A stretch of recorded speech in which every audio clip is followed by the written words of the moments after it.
I think Hope Hicks saw that between the Rob Porter situation and some of the other things that were going on, that she was becoming a distraction for the president and less of an asset in her mind. And she did the noble thing, in my view, which was to say, you know what, if I'm not 100% an asset for the president, I'm gonna back away. Former Republican Governor Chris Christie there just this morning on Hope Hicks's unexpected resignation this week as White House Communications Director.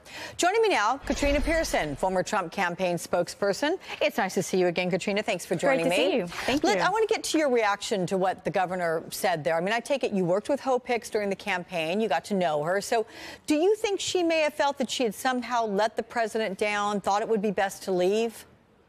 No, I don't think that at all. I think it's not really fair for people to wonder and assume and project on what was going through Hope Hicks' mind. This is someone that I know and love dearly. She's been with the president, and she was definitely a trusted asset to this president, to the campaign that was rewriting the political playbook and still is as we speak.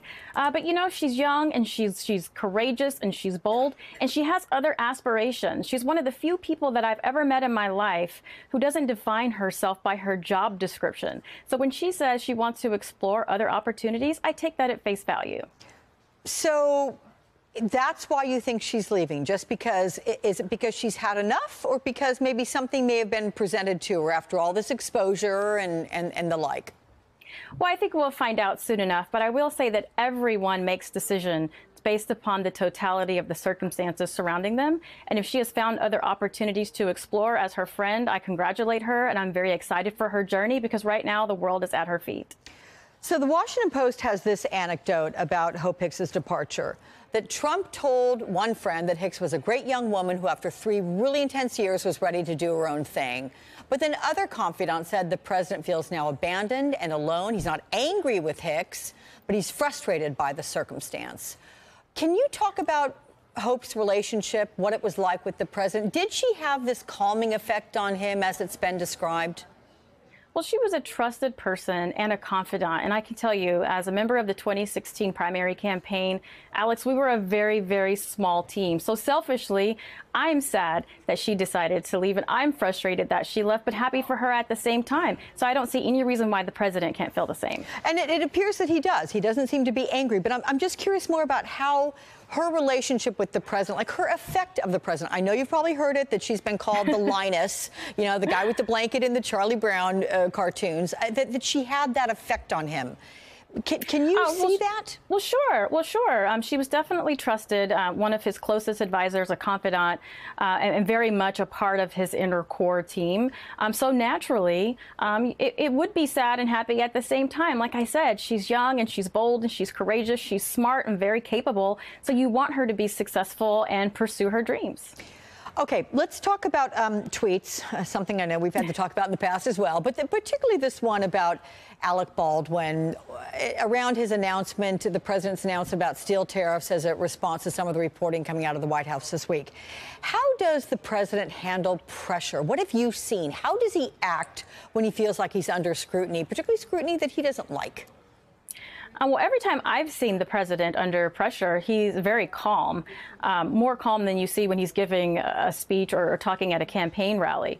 But I've said this from the beginning. We can check the tapes all the way back to 2015. I've told people that Donald Trump is going to be candidate Trump, is going to be President Trump. He's going to tell you what he thinks when he thinks it, how he feels when he feels it, and that's exactly what he's continuing to do. But Katrina, this Washington Post story says it's relied on 22 people inside the White House, friends, advisors of this president. Why would these 22 people want to say what they said and want that to get out via the Washington Post? Well, look, I mean, it is the Washington Post, and I personally don't give any credence to any story that has anonymous sources. We've seen this time and time again, where a lot of it is not true, which is part of the reason why the term fake news tends to trend a lot in social media. So I just really don't give credence for that. If people want to say what they want to say, that's fine, but I think you should have the courage to put your name to it. I understand wanting people to put their name behind what they say, but when you have the volume, 22 people, Katrina, that are essentially putting out the same types of comments that all funnel into this presentation in the Washington Post. Well, I could tell you part of where my thought process is on that, Alex, since we're going to talk about my opinion now.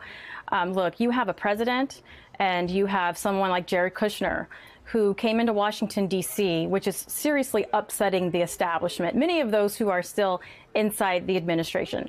They are tasked with modernizing and innovating the federal government, which puts a lot of career bureaucrats on edge. So it wouldn't surprise me that several of them would get together to put out an article like this, because we're talking about job security for them. They are afraid that this president, along with Jared Kushner, have found the plug to drain the swamp. That's exactly why I just don't give credence to stories like this. Okay, one last question, and that is your reaction to former campaign official. I know you crossed paths with White House official Omarosa Manigault, who's been saying about the president that she wasn't sure if everything's going to be okay. She's saying it on reality TV, granted, but she's even been referring to the White House as a plantation. Look, you worked with her on the campaign trail. Are you surprised by her comments? You know, Alex, I'm not surprised. People have been asking me this question, but it's Omarosa. And people that know Omarosa knows that when she's on TV, which is a reality show, she's going to say things that's going to garner headlines, which is exactly why you've seen her post-Big Brother analysis not be so critical about the White House. In fact, was called out by one of her House members for exactly not relaying that story correctly. All right, Katrina Pierson, it's good to see you again. Thank you so much. Great to be here.